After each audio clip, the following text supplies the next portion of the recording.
आइए यह जानते हैं कि राष्ट्रीय एकता दिवस क्यों मनाते हैं।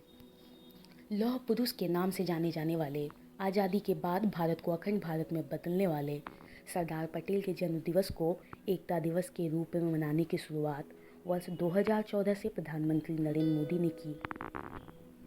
31 अक्टूबर 45वीं जयंती के मौके पर देश सरदार पटेल को नमन कर रहा है। भारतवर्ष 1947 में आज़ाद हुआ। उस समय भारत के सामने अनेकों समस्याएं थीं, घर के भीतर भी और बाहर भी। 200 सालों से ज़्यादा की दास्ता से मुक्ति के बाद भारत का पुनर्गठन करना था। 550 से ज़्यादा रियासतें अपने आप को स्वतंत्र घोषित कर चुकी थीं। जूनागढ़ के नवाब और हैदराबाद के निजाम पाकिस्तान के पक्ष में खड़े थे। प्रशासनिक व्यवस्था का खाका तैयार किया जा रहा था। इन तमाम समस्याओं के बीच सरदार पटेल ने देश को एकीकरण के सूत्र में बांधा और नया प्रशासनिक ढांचा दिया। बारदौली सत्याग्रह में जब अंग्रेज सरकार को झुकना पड़ा तो किसान परिवार की महिलाओं ने उन्हें सरदार की उपाधि दी। महात्मा गांधी ने दांडी मार्च में कहा था, खेड़ा सत्याग्रह में सरदार पटेल के कारण ही मुझे सफलता मिली।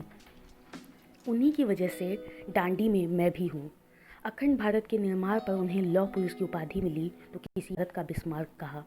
देश शक्ति को एकीकृत करने के लिए सरदार पटेल को आधुनिक चाणक्य भी कहा गया। रियासतों में जूनागढ़ और हैदराबाद के निजाम आज़ादी के बाद भी आज़ाद भारत के झंडे के नीचे आने को तैयार न थे। यही वजह है कि भारतीय सेना को हैदराबाद के निजाम पर काबू पाने के लिए ऑपरेशन पोलो चलाना पड़ा।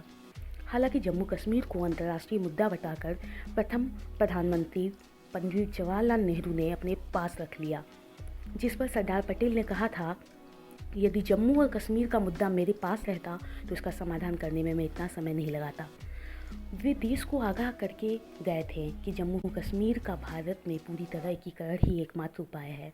जम्मू कश्मीर के विशेष राज्य का दर्जा देने वाले धारा 370 और 35A को ख़त्म करने का विधेयक प्रधानमंत्री नरेंद्र मोदी की अगुवाई वाली संसद में 5 अगस्त 2019 को पास किया गया। सरदार पटेल की जयंती पर 31 अक्टूबर 2019 को जम्मू कश्मीर और लद्दाख को केंद्र शासित प्रदेश बना दिया गया। अब ये दोनों प्रदेश केंद्र सरकार के अधीन हैं और यहाँ भारत के सभी कानून लागू होते हैं। प्रधानमंत्री नरेंद्र मोदी ने जम्मू कश्मीर के विशेष राज्य का दर्जा खत्म किए जाने के बाद कहा था, सरदार साहब, आपका जो सपना अधूरा था अब वो दीवार गिरा दी गई है। एकजुट करने के प्रयास सदियों से पहले चाणक्य ने किया था। बाद में यह काम सरदार वल्लभ भाई पटेल द्वारा किया गया, वरना अंग्रेज तो चाहते थे कि आज़ादी के साथ ही हमारा भारत छिन्न भिन्न हो जाए।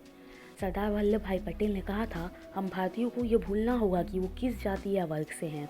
उसको सिर्फ एक बात याद रखनी होगी कि वो भारतीय हैं और जितना इस देश पर अधिकार है उतने ही कर्तव्य भी।